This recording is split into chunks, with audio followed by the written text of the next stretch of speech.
큰 남바가 우리를 큰 충격으로 놀라게 합니다. 지구상에서 아마존 열대우림 만큼 신비에 쌓인 지역이 있을까요? 수세대 동안 외부인들 사이에서는 바누아투의 외딴 섬 깊숙한 곳에 고립된 부족들이 숨어 살고 있다는 소문만 무성했습니다. 실제로 그들을 직접 마주한 이는 극히 드물었죠. 그러던 중 마침내 희귀한 영상이 이 비밀스러운 공동체의 모습을 카메라에 담는 데 성공했습니다. 당시 연구자들이 목격한 광경은 외부의 손길이 전혀 닿지 않은 그들만의 세계가 과연 어느 정도인지에 대해 많은 의구심을 불러일으켰습니다.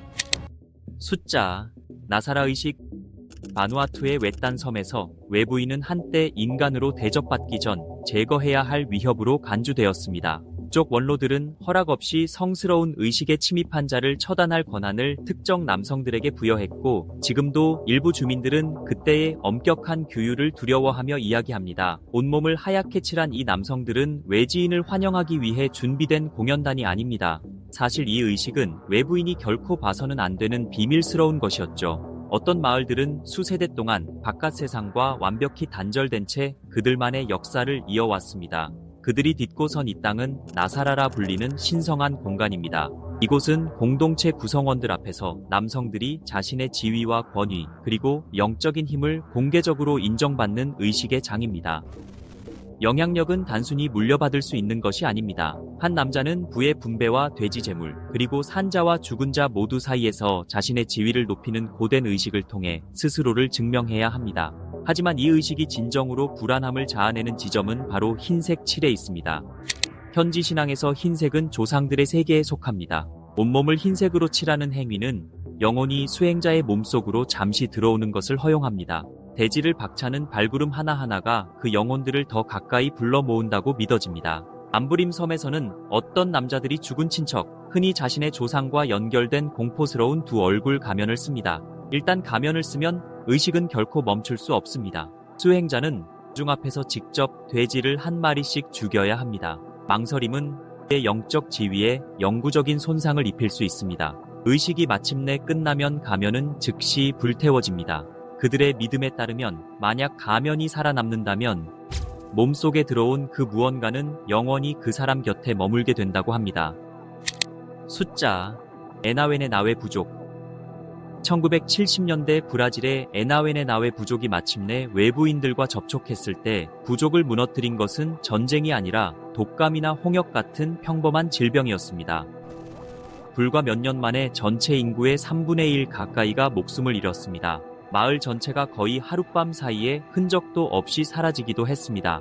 생존자들은 이해할 수 없는 병으로 친족들이 죽어가는 것을 무력하게 지켜봐야만 했고, 그러한 혼란 속에서 양파의식은 그 어느 때보다 중요해졌습니다. 매년 부족 공동체는 히우프레투 강으로 이동해 통나무와 나뭇가지, 원뿔 모양의 나무 통발을 사용하여 오직 수작업으로 정교한 어업용 댐을 건설합니다. 이렇게 잡은 물고기는 정성껏 훈제된 뒤 야카리티라고 불리는 위험한 영령들에게 정식으로 바쳐집니다. 이 영령들은 우호적인 존재로 여겨지지 않습니다. 부족원들은 이들에게 끊임없이 재물을 바쳐 달래지 않으면 질병과 죽음으로 인간을 벌할 것이라고 믿고 있습니다.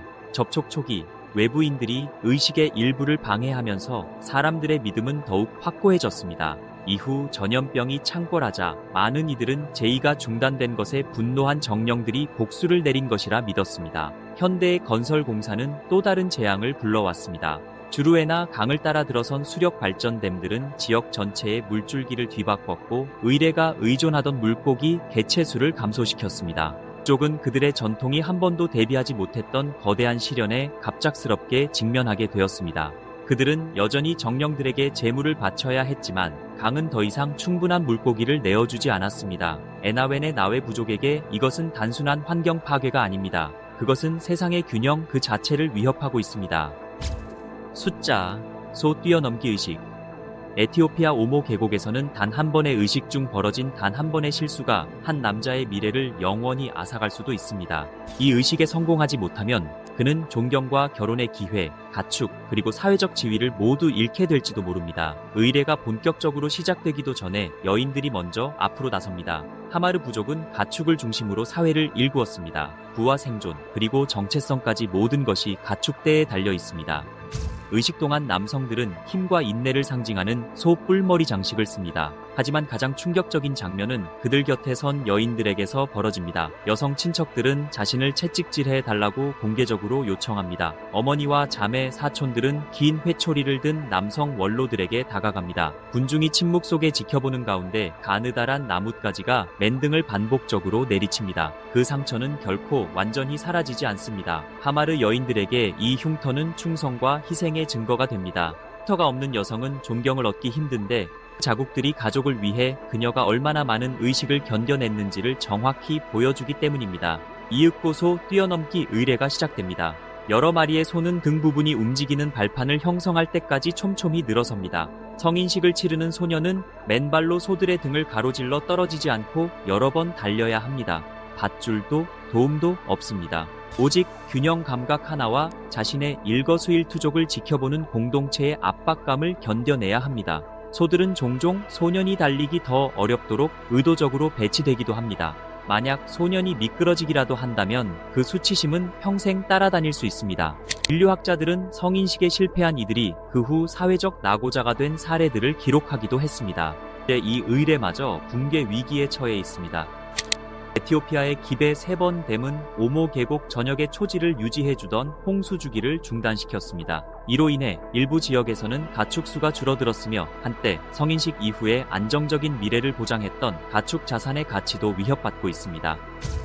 이 숫자, 문다리족의 제와소, 남수단에서 가축을 훔치는 행위는 폭력을 유발할 수 있습니다. 문다리족에게 소는 정체성 그 자체와 직결되어 있기 때문입니다. 문다리족 소년들은 나일강 유역의 거대한 가축 캠프에서 성장합니다. 사춘기 동안 많은 이들이 자신이 가장 아끼는 수소 한 마리를 선택해 그 이름을 자신의 평생 이름으로 삼습니다. 시간이 흐르면 친척들조차 본래 이름 대신 동물의 이름으로 그들을 부르게 됩니다. 그 유대감은 매우 개인적이고 깊습니다. 아끼던 소가 죽으면 즉시 애도 의식이 시작됩니다. 남성들은 단식을 하거나 몸에 흉터를 남기기도 하며 슬픔에 잠겨 공개적으로 눈물을 흘리기도 합니다. 동물을 잃는 것이 마치 자신의 일부를 잃는 것처럼 느껴지기 때문입니다. 매일 아침 문다리족 남성들은 소똥을 태워 만든 젤을 온몸에 바릅니다. 이 젤은 곤충과 강렬한 햇살로부터 그들의 피부를 보호합니다. 그들은 정기적으로 소의 소변으로 몸을 씻기도 하며 암모니아 성분은 머리카락을 서서히 문다리족의 정체성을 상징하는 짙은 오렌지색으로 물들입니다. 하지만 성인식은 이보다 훨씬 더 가혹해지기도 합니다. 일부 소년들은 나약함 없이 고통을 견뎌낼 수 있음을 증명하기 위해 사람들 앞에서 갓 받아낸 소의 소변을 마셔야 합니다. 혹시 구토를 하는 이들도 많지만 결코 멈추는 것은 용납되지 않습니다. 이후 발발한 내전은 가축 수용소를 군사적 표적으로 바꾸어 놓았습니다. 무장 단체들은 의도적으로 소떼를 공격했는데 소를 없애는 것이 곧 문다리족의 사회적 구조를 파괴하는 일이었기 때문입니다. 결국 한 세대의 젊은이들은 하루아침에 자신의 소와 정체성 그리고 문화 안에서 인정받는 지위를 잃게 되었습니다. 문다리족에게 이것은 단순한 가난의 문제가 아닙니다. 그것은 한 인간의 존재 자체가 지워지는 것입니다. 이 숫자, 영원히 의식을 잃어가는 부족들. 이 부족들에게서 가장 충격적인 점은 피나 가면 혹은 고통스러운 의식 그 자체가 아닙니다. 수많은 이들이 자신들의 세계 전체가 실시간으로 사라지는 과정을 목격하고 있다는 사실입니다. 바누아투 전역에서는 의식에 쓰이는 언어를 구사할 수 있는 사람이 이제 고작 수백 명에 불과합니다. 일부 마을의 젊은이들은 조상들이 했던 방식 그대로 의식을 수행하지만 정작 자신들이 읊조리는 가사가 무슨 뜻인지는 더 이상 온전히 이해하지 못합니다. 이제는 번역조차 불가능해진 이름으로 신령들을 불러내고 있는 것입니다. 부족의 어른들이 세상을 떠나면 그들이 품고 있던 영적 지식의 파편들도 영원히 자취를 감춥니다. 이들의 전통을 보존할 도서관도 기록물도 100억 본 하나 존재하지 않기 때문입니다. 이러한 붕괴는 남미와 아프리카 대륙 전역에서도 지역에서도 똑같이 벌어지고 있습니다. 댐 건설로 강줄기가 바뀌고 물고기는 사라지며 전쟁 중에 가축 막사들이 불타고 있습니다. 젊은 세대는 일자리와 도로, 현대적인 삶을 찾아 마을을 떠납니다. 하지만 이들 공동체 상당수의 내부에서 현대화는 진보로 여겨지지 않습니다. 그것은 현실을 지탱하는 보이지 않는 체계가 파괴되는 과정으로 간주될 뿐입니다. 나웨네나웨 부족은 중단된 의식이 죽음과 질병을 가져온다고 믿습니다. 군다리 부족은 가축을 잃는 것이 정체성 그 자체를 파괴한다고 믿습니다. 마르 부족은 의뢰를 중심으로 미래의 전부를 구축했지만 이제는 환경 붕괴와 줄어드는 가축대로 인해 위협받고 있습니다. 죽어가는 강줄기 곁에서도 의식은 여전히 계속됩니다. 아이들이 거의 구사하지 못하는 언어 속에서도 신성한 노래는 살아남습니다. 남자들은 여전히 몸을 하얗게 칠하고 조상들을 부르지만 그들의 이름조차 곧 영원히 잊힐지 모릅니다. 의식은 여전히 살아있습니다. 하지만 그 의식을 탄생시킨 세계는 사라져가고 있습니다. 이 부족들은 수많은 문명보다 더 오래된 전통을 간직하고 있지만 그중 일부는 단 한 세대 만에 사라질지도 모릅니다. 어떤 의식이 여러분을 가장 충격에 빠뜨렸나요? 전 세계의 더 많은 숨겨진 이야기들을 위해 구독해주시고 인류의 가장 어둡고 낯선 구석을 향한 다음 여정을 기대해주세요.